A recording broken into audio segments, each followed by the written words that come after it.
ቀነው የምን ዝምታ ይደበላለቅ መሬት ይመታ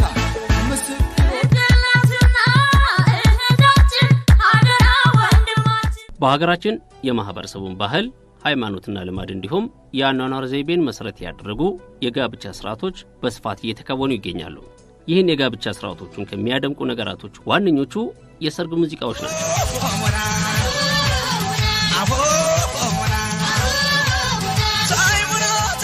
የሰርግ ሙዚቃዎቻችን ለጋብቻ ስርዓቶች ድምቀትን ከመፍጠርን ባለፈ ማህበረሰባዊ ትስስርን በማጠናከርና በጋብቻ ውስጥም በመልካም ስነ ምግባር የታነጸ ትውልድ ይፈራ ዘንድ ምን አይነት ሐሳቦችን ተሸክሟል የሚለውን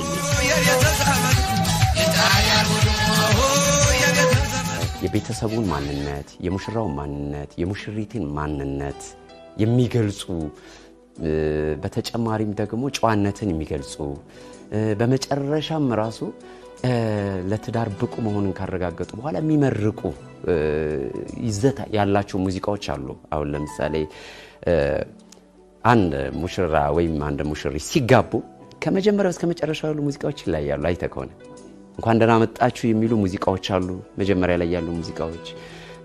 ሁለተኛ ደግሞ ካረፉ በኋላ አረፍ ብለው አባቶች ይመርቃሉ። ከዛ በኋላ ምግብ ሲያነሱ የሚባሉ ሙዚቃዎች አሉ። ሙዚቃ በጣም ብዙ ትርጉም አላቸው። በጣም በርካታ ናቸው ሙዚቃዎቹ ታውቃለህና ለምሳሌ አንደኛውና ብዙ ጊዜ የሚዘወተረው ሙሽራዬ የሚለው ዜማ አለ ታውቃለህ። ሁለቱም ተለዩ ከእናት ከአባታቸው ትዳር መሰረቱ አንድ ሆነ ቤታቸው የሚል ዜማ አለ። ይሄ ዜማ ግጥሙንም እንደምንሰማው እንግዲህ እነዚህ ልጆች ከቤተሰባቸው ጋር ተቆራኝተው ተወልደው አድገው አሁን የሰርግ ጊዜያቸው ደርሶ ወጥተው የራሳቸውን ቤት የራሳቸውን ህይወት ሊመሰርቱና ኦሬዲ ሊጀምሩ ነውና ይሄ ራሱ አንድ የሚጠቁም ነገር ነውና በመጽሐፍ ቅዱስም ሚስትም ቤተሰቧን ትተዋለች እናትና አባቷን ባልም እንደዚሁ ይወዳጃሉ አንድ ይሆናሉ የሚል ቃል አለና ይሄንን ከማንጽ አንፃር እንግዲህ ይሄ ሙዚቃ ቅድም እንዳልኩ ሁለቱም ተለዩ ከእናት ከአባታቸው ትዳር መሰረቱ አንድ ሆነ ጎጃቸው የሚል እሳቤን እንትን ይላል። ሪታይ በልሽ ከፋናይ በልሽ ከፋ ሁሉም ያገባል በየረፍ ቤተሰቧን በጣም ሀብታም ሆኖ ከሆነ በጣም በቃ የባለ ሀብት ልጅ ሆና የሚያገባ ሙሽራም እንግዲህ ከሷ አነስ ያለ ከሆነ የሽጋ ብቻ ይበቃታል፣ የአባቷ ብቻ ይበቃታል፣ የእናቷ ብቻ። ያ ማለት አባትና እናቷም ከጨዋነት ከማሳደግ በላይ ሀብታቸው፣ ዝናቸው፣ ክብራቸው ከፍ ያለ ነው። ስለዚህ እናትና አባቷ ስምና ክብር ይበቃል ተብሎ ይዘፈንላታል። እዛው ላይ የወይን አበባ የወይን አበባ የወይን እኛም ወደናል ይሁን። አሁን ይሄ ቅሬታ አለ በውስጡ። አንጫናትም አንጫንህም ይሁን በቃ ከተስማማችሁም ብለው ወደ ምክር ይገባሉ ማለት ነው። የወይን አበባ የወይን አበባ የወይን አበባ እኛም ወደናል። ሌላኛው ደግሞ እንግዲህ ሁለቱም ሙሽሮች ካደጉበት ቤተሰብ ከአካባቢው ምናምን እንግዲህ በጋብቻ ምክንያት ሊለዩ ነውና ከቤትም ሊወጡ የራሳቸውን ላይፍ ሊመሰርቱ ነውና እንደው ዝም ብለህ እንኳን አይደለም ያደግክበትን ቤተሰብ ከጓደኛ 2-3 ቀን ውለህ ስትለይ የሚሰማ ነገር አለ እና አይዞሽ ሙሽሪት አይበልሽ ከፋ ሁሉም ያገባል በየወረፋ የሚለው እሷን ከማጽናናት አንፃር የማይቀር ጉዳይ ከሆነ የሰው ልጅ ጋብቻ ብዙዎቻችን በህይወታችን የምንፈጽመው ነገር ነው። የጊዜ ጉዳይ ካልሆነ በስተቀር ሁሉም በየወረፋ ያገባል የሚል የማጽናኛ ቃልንም ጭምር ይሰጣል ይሄ ሙዚቃ ማለት ነው። ቅድም ካልኩ ደግሞ ይሄኛው ሌላ አይነት ታይፕ ዘፈን ነው ማለት ነው። በክስታኔ ባህል ይመስለኛል እንሾሽላ የሚባል የሰርግ ሴሪሞኒ አለ። ከሰርጉ 2 ቀን ቀደም ብሎ በሙሽሪት ወይም በሙሽራው ቤት አካባቢ ማታ ላይ የሚደረግ ባህላዊ ሴሪሞኒ ነውና ራሱ እንሾሽላ ምናምን የሚል ዜማ አላቸውና ዘመዶች፣ አካባቢው፣ ጎረቤቶች፣ ጓደኞች በሙሉ ተሰብስበው የሚመራረቁበት ቀጣዩ ጊዜ ትዳርሽ የተባረከ ይሁን ቤተሰብ የሚመራረቅበት ትልቅ ፕሮግራም ነው። ይሄ ራሱ የበክስታኒ ያለው የሾሽላ ፕሮግራምና ሙዚቃዎቹ ስፔሲፊካሊ የተለዩ ናቸው ያንን አውድ ከማድመቅ አንፃርና ሙዚቃ እንዲህ በቀላሉ ከሰርግ ጋር እንትን የሚላል ሾሽላ የበር ሾሽላ ሾሽላ የበር ሾሽላ ሾሽላ የበር ሾሽላ በሰርግ ሙዚቃዎች የዘመድ አዝማድና ወዳጅ ትከሻ ይፈተሻል፣ በጭፈራና እልልታም ይደምቃል። ታዲያ በዚህ ጊዜ የሰርግ ሙዚቃዎቻችን የሰርጉን እድምተኞችና ሙሽሮቹን ከማስጨፈርና ማስደሰት ባለፈም የማህበረሰቡ ባህል ወግና ስርዓት ተጠብቆና ተከብሮ በጨዋነት ወደ ትዳር ህይወት መግባት ስለሚኖረው ከፍ ያለ ክብር ከራስና ከቤተሰብም ባለፈ በማህበረሰቡ ልብ ውስጥ ተወዳጅነትና ትልቅ ቦታን እንደሚያስገኝ በጥሩ የግጥምና ዜማ ስራዎች የተከሸኑት የሰርግ ሙዚቃዎቻችን ይነግሩናል።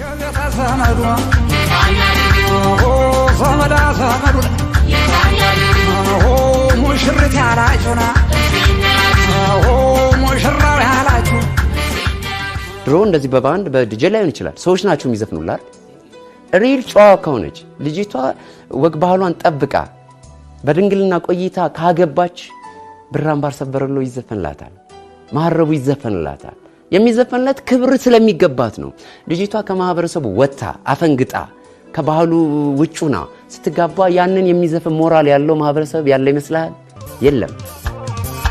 ብራምባር ተሰበረ ብራምባር ተሰበረ እንደነበረ ብራምባር ተሰበረ ከተታረቀው ሰበረ አረጋው የኛማ ልጅ ሙዚቃዎቻችን ሽልማት ናቸው፣ ማበረታቻ ናቸው፣ ዕውቅና መስጫ ናቸው። ሙዚቃዎች አንተ እንድትጓጓ ያደርጋል። አሁን አንተ ስታገባ አግብቼ የህይወት ህይወት አበራን ሻማ የቤተ ዘመዱ የሚለው ሙዚቃ ተከፍቶ አንቺን እንትን እቅፍ አድርጌ ከቤተሰቦቼ ከሰፈር ሰዎች ጋር ምናምን ብለህ ትመኛለህ። ያ እንድትመኝ የሚያደርግህ ማን ነው? ያ ሙዚቃ የዘረዘራቸው ሐሳቦች ፓወር ነው። አንተ ውስጥ ገብተው እንድታገባ ግፊት ያደርግብሃል። ስለዚህ ሙዚቃዎቻችን ተጽዕኖአቸው ከፍ ያለ ነው።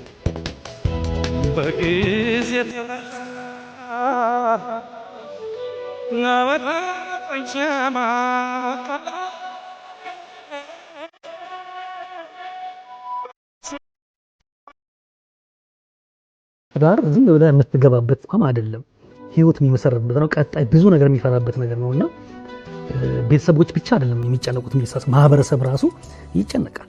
ምክንያቱም ዞሮ ዞሮ አውትካሙ አንድ ሀገር የሚገነባ ነገር ነውና ከጀርባ ይጠናል የልጁ እንትን። በተለይ ደግሞ ስነ ምግባር በጣም ወሳኝ ነው። ተግባብቶ መኖር እንግዲህ እኛ እንኳን በደረስንበት እኛ እናትና አባቶቻችን ብዙ ሀስል አልፈው ነው ታውቃለህ። በተለይ በኢትዮጵያ ማህበረሰብ ውስጥ ድሮ የነበሩ እናትና አባቶች የኛ እናትና አባቶች በጣም ትልቅ መስዋዕትነት ከፍለዋል። እየተጣሉም ሊሆን ይችላል፣ እየተኳረፉም ሊሆን ይችላል። ግን ትዳር የሚባለው ነገር በጣም ትልቅ ተቋም ስለሆነ ያንን ከመጠበቅ አንጻር ነውና ይሄ ነገር በጣም ወሳኝ ነው። የልጁን ባህሪ ስነ ምግባር በጣም ወሳኞች ናቸውና ለዛም ይመስለኛል ዘፈኖቻችን ላይ እነኚህ ነገሮች የሚካተቱት። በማህበረሰብህ በቤተሰብ ተመክረህ ተኮትኩተህ አድገህ ትዳርን ጥቅሙንና ክብሩን አውቀህ ወደ ትዳር ስገባ በኋላም በሚመጡ ችግሮች ላይ መፍትሄ ይኖረዋል። ሙዚቃዎቻችንም እዚህ ላይ ትኩረት አድርገው አብዛኞቹ የተሰሩ ናቸው።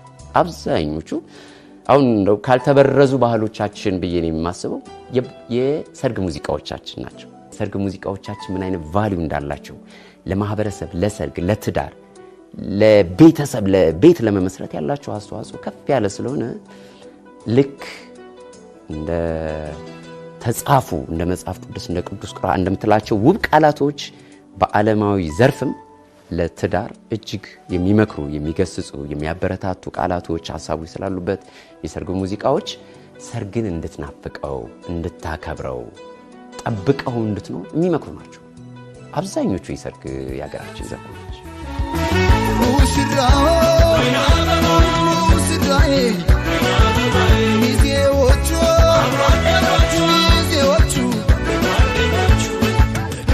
ከማህበረሰቡ ባህል ወግና ስርዓቶች ተቀርቶ በጥሩ ሁኔታ የተሰሩ በተለየ መልኩ ደግሞ በእንዲህ ያሉ ወቅቶች በስፋት የሚከፈቱና የሚደመጡት የሰርግ ሙዚቃዎች ለጋብቻ ስርዓቱም ሆነ ለሰርጉ የሚፈጥሩት ድምቀትና ግለት የተለየ ነው።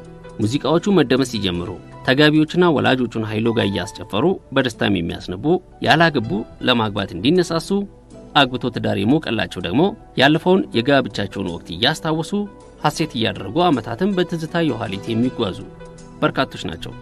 የሀገራችን ህዝቦች እንደ ህዝብ ማህበረሰባዊ ፍልስፍናውም ሆነ ማህበራዊ እሴቶቹ ተጠብቆ አንዱ ለሌላ ሆኖ ትውልድን ከማስቀጠል አንጻር የህዝቡ የሽምግልናና የምርቃ ስርዓቶች ሚና ከፍ ያለ ነው።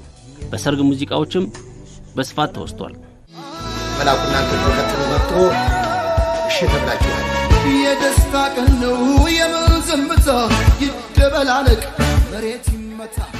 አሁን አይተህ ከሆነ ሽምግልና ሲሄደው እጅግ የበዛ ቁሳቁስ ይዞ በመሄድ ሽምግልናን እንዲቀበሉ የማድረግ ነገር አለ። ግን ባህላችን እንደሱ አይደለም። አይተህ ከሆነ መጀመሪያ ትሄዳለህ፣ ከዛ በኋላ እስኪ እናስብበት ትባላለህ። የሚታስበው ለምን ይመስላል? ልጁ ያስተዳድራታል፣ ባህሪው ምን ይመስላል፣ መቼ ተገናኙ፣ ጥናት ያደርጋሉ። አሁንም ሁለተኛ ትሄዳለህ። ኦኬ ጥሩ ነው፣ ግን አንዳንድ ነገር የሚቀሩ ከሆነ ለሶስተኛ ጊዜ ልትቀጠር ትችላለህ። መጨረሻ ላይ ያሉ ችግሮች የሚታረሙ ከሆነ ወይም ጥሩ ከሆነ በሶስተኛ ላይ ልትሰጥ ትችላለህ። ይሄ ባህላችን። ሽምግልና ትልቅ ትርጉም አለው። በየሰርጎቻችንም ሽምግልና ይነሳል። በየአባቶች ምርቃትን የአባቶችን ቫልዩ የእናት ቫልዩ ይታያል። አንደኛ የሚመርቁት እነማን ናቸው? ህፃናቶች አይደሉም፣ ታውቃለህ። ትልልቅ ሰዎች ናቸው የሚመርቁት። እነኚህ ትልልቅ ሰዎች በዚህ ሂደት ውስጥ አልፎ የመጡ ሰዎች ናቸው። ያገቡ፣ የወለዱ፣ የልጅ ልጅ ያዩ ምናምን ናቸው። እነኚህ በደንብ ኤክስፒሪየንስ ያደረጉት ናቸው ሰዎች ናቸው ማለት ነው። ከእድሜም አንጻር ብዙ ነገር ያዩ ሰዎች ናቸውና እነኚህ ሰዎች ናቸው የሚመርቁት። በሌላ ንግግር እኛ የደረስንበት ቦታ ላይ ድረሱ፣ እኛ ያየነን ነገር እዩ። ምክንያቱም ዞሮ ዞሮ ሰርግም ቢሆን በህይወት መቆየትን ይፈልጋል። ዛሬ አንተም ወልደህ ምናምን ብዙ ርቀትን ተጉዘህ ነገ የሚመጣውን ጀነሬሽን ደግሞ ትመርቃለህ እና በጣም የተያዘ ነው ልፈልጌ ነው። ሽነት የሙሽሪት እናት በሰርግ ሙዚቃዎች ከወላጆች ተለይተው የራስን ጎጆ ወደ መምራት በሚደረገው በዚህ የሽግግር ቀን አጠቃላይ ስሜቶች ይዳሰሱበታል። ወላጆች ለተጋቢዎች ለዚህ ቀን መድረስ ያለፉባቸው ውጣ ውረዶችም ይወሱበታል። በትዳር ህይወት ውስጥ ለሀገርና ወገኑ ጠቃሚና አሳቢ የሆነ ትውልድን እንዴት ማፍራት እንደሚቻልም ጭምር ኪነ ጥበባዊ በሆነ መልኩ መልእክቶች ይተላለፉበታል። ውለዱልኝ፣ አሜን፣ ክበዱ፣ አሜን፣ የአብርሃም የሳራ ጋብቻ ያድርግላችሁ፣ አሜን። አስጋም ነበሩና አለ ገናም አለ። ምናልባት የሙሽራው ወንድሞች እህቶች ይኖራሉ፣ የሙሽራዋም እንደዚሁ።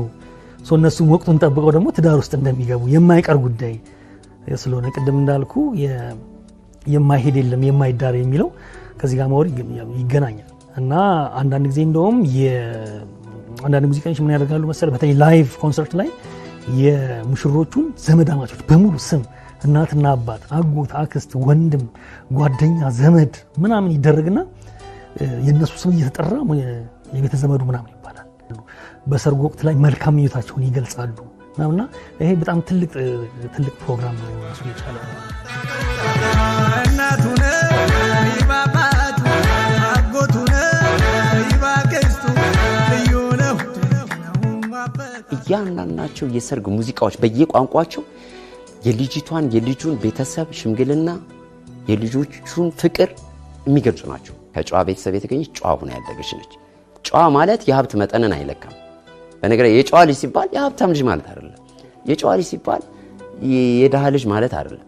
በጨዋነት ቤተሰቧን አክብራ፣ ሰፈር ላይ ተከብራ፣ በወንድም በእህቶቿ ታምና፣ በጓደኞቿ እየተደነቀች ካደገች ለዛ የሚያገባት ሰው በጣም እድለኛ ነው፣ በፈለጋ ነው ያገኛት ይባላል። ስለዚህ እንትኑ ራሱ ሙዚቃው ትክክለኛ ሰዓቱንና ጊዜውን ያገኛል ስታይ።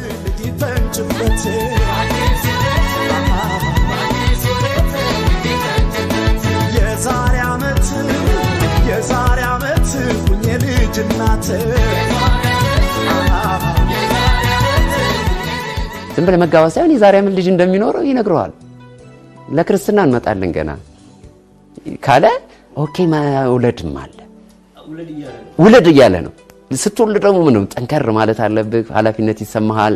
ስለዚህ መጨቃጨቅ ምናምን የመጣላት መፋታቱን ተው፣ ተግባባና ትዳር መስረት፣ ተቻቻል። እነዚህን ሁሉ በሙዚቃ ወደ አንተ ይመጣሉ። ስፔሲፊካሊ የሰርግ ሙዚቀኞች የሰርግ ብቻ የሚሰሩ ታውቃለህ።